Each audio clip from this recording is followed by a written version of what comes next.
Hi, this is Jana with Bees Knees SVG, and today I'm going to show you how to assemble this adorable snowman lantern just in time for the holidays.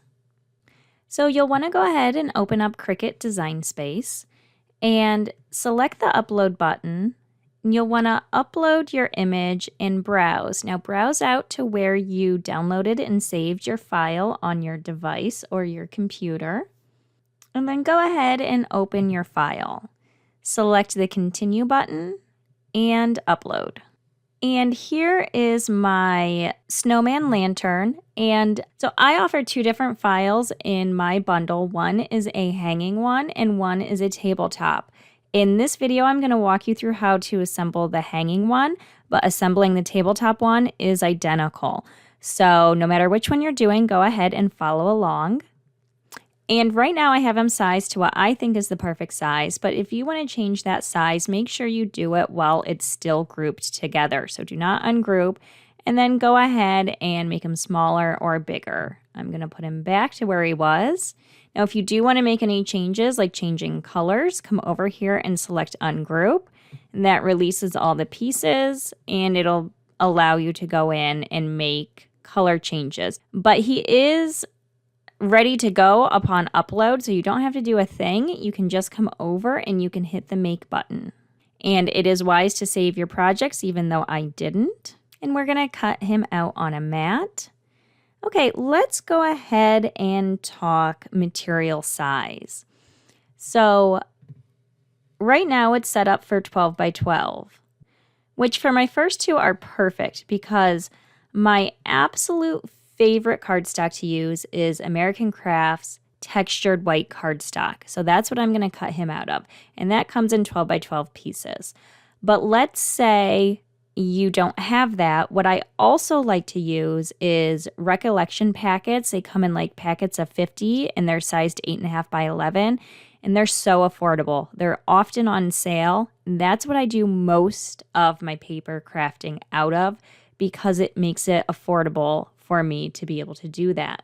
So if that's the case, then you'll want to change your material size to letter or whatever size you're using, but just don't forget to do that.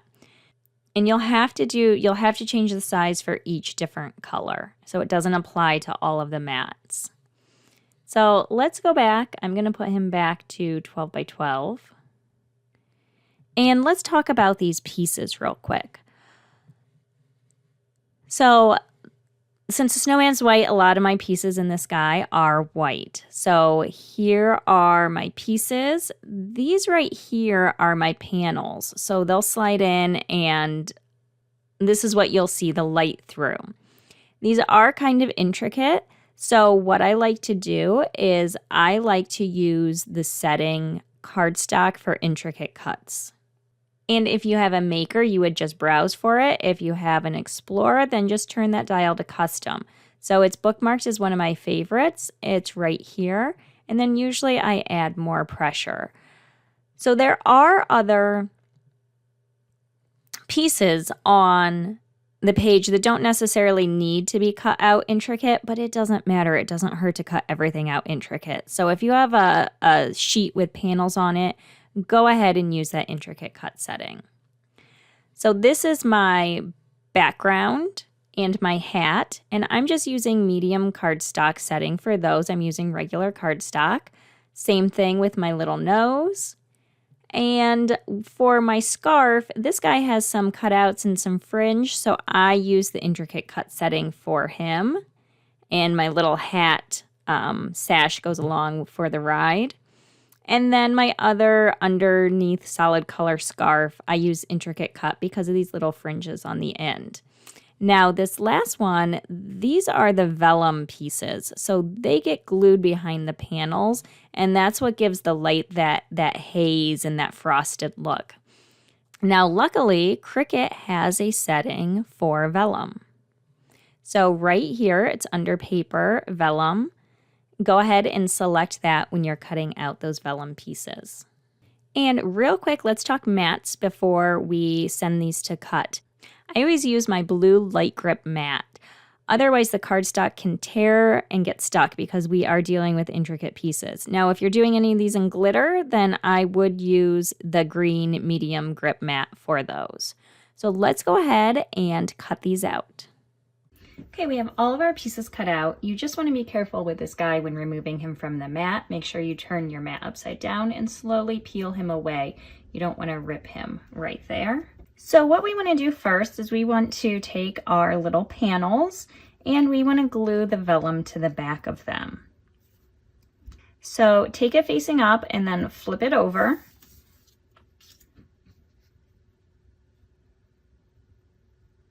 And you'll want to outline around it. Try to stay as close to the edge as possible. And then you'll also want to glue definitely the snowflake, otherwise it's not going to bend with your vellum when you bend your vellum to go in the lantern.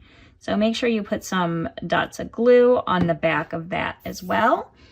And then you take your vellum piece and you just glue it to the back. Make sure it lines up and it doesn't overlap. And you have your little panel. So go ahead and do that to all 6 of your panels. Okay, once you have your 6 panels done, go ahead and set those aside. We will use them again in a little bit. And let's go ahead next and put together the main part of our snowman. You'll see that there are 3 layers for the snowman. There's a white back, a black middle, and then a white top with eyes and nose. And you'll notice I have the white back because I like my lanterns to look just as fabulous from the back as they do from the front. So if you turned over and your snowman was black, it doesn't have the same impact as if the whole thing is white. So our white back is our first layer. So we want to flip our black over because you want to be very careful. Make sure you flip it over so your scarf ends line up. And then we're gonna go ahead and just put some glue on the back of your black layer.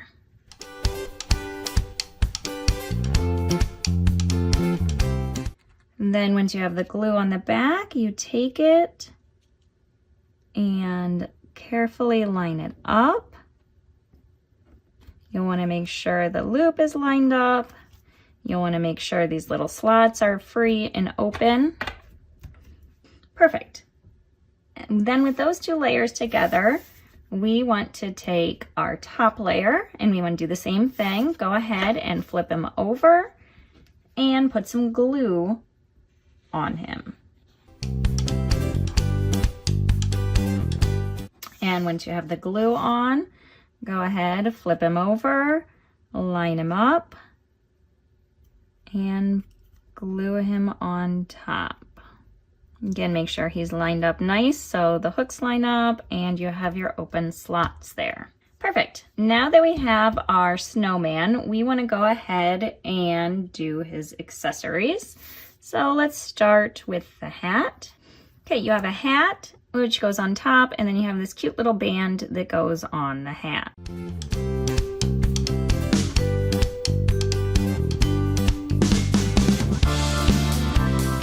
Perfect. Next, we're going to do his scarf. And you'll notice the scarf pieces have a little notch. That's so it lines up with this and we can fit everything in there nice and snug. But what we're going to do first is just glue the scarf together. So take the top layer and turn it over and put glue on it. And then line up your scarf. Perfect, so cute. And then we're going to take our scarf that we have made and we're going to put some glue on the back of our scarf and we're going to line our scarf up and make sure the little notches line up while you're doing it. But if you line it up correctly, everything will line up. And then our last little accessory is the nose. And for the nose, flip it over. And I like to use little foam circles so his little nose pops up.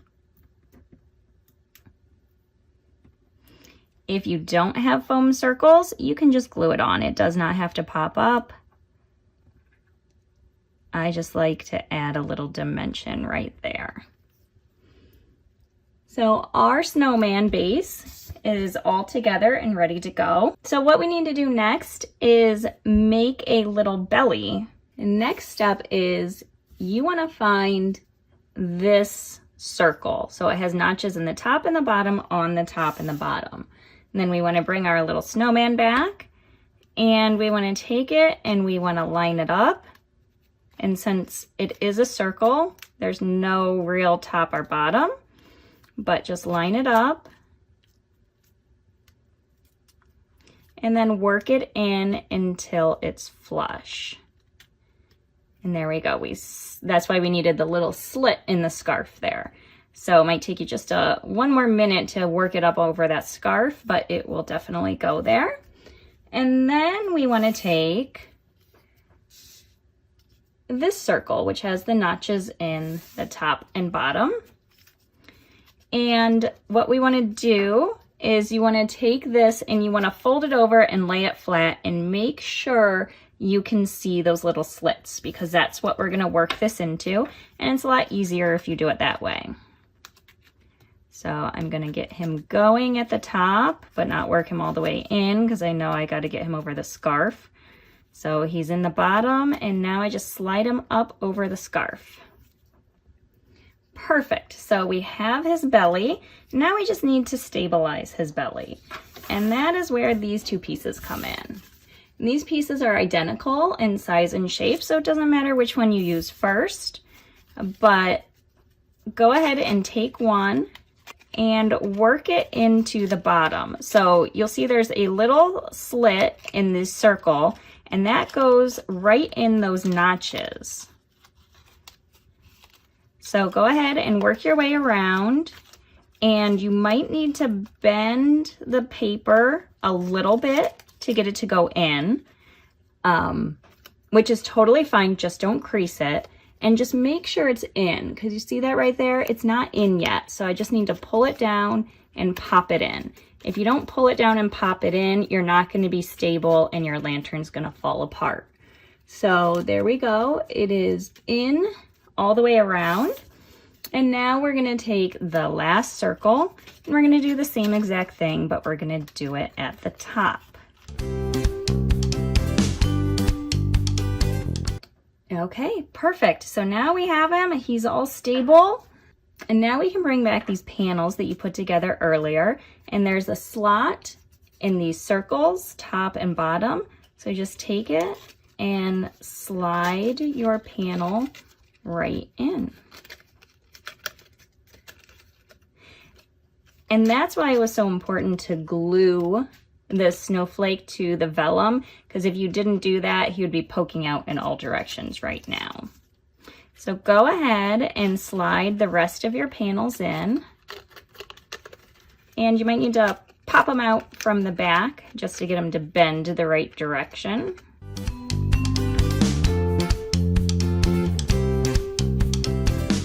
So cute. You have the perfect snowman that you can use as an ornament, or I also have a tabletop version. And the only thing we're missing is a way to light our snowman up. So I'm going to show you that with our tabletop version. Okay, so here we are with the cute little tabletop version, and I'm going to walk you through the lights that I like to use for these. We have a few different options based on however you're using these and whatever works best for you. So the first one is your good old-fashioned LED tea light. So I love the glow, the warm glow this one puts off, and it is your traditional holiday glow. So it's always a good option. And he looks warm and happy and holiday-y. Next, we have these little lantern lights. And what I like about these is they're fairly affordable. You get a whole bunch in a pack. They're small, so they're easy to pop in, and they're lightweight. So if you're hanging these, it's not going to add a lot of weight. So you just twist it to turn it on, and you pop it in. And this one gives you a nice blue-white glow, so it's more of a clean snow look. And I saved the best for last. This is my favorite. This is a LED light, and the great thing about this is it has different colors. So you can rotate through them. You can pick just one color and keep it there. And the best thing is it comes with this remote. So once you get this in your snowman, you can just leave it in there. You don't have to take the panels on and off, and you can just turn it off and you can turn it on using this remote. It's perfect if you are using these as ornaments on your tree. So at night, you just pick up your remote, it'll turn them all on and off at the same time, and you don't have to get into each one individually. So that's my favorite, but choose whatever one works best for you and how you're using these lanterns. I will link all the options in the video below. Have so much fun making him. Happy holidays.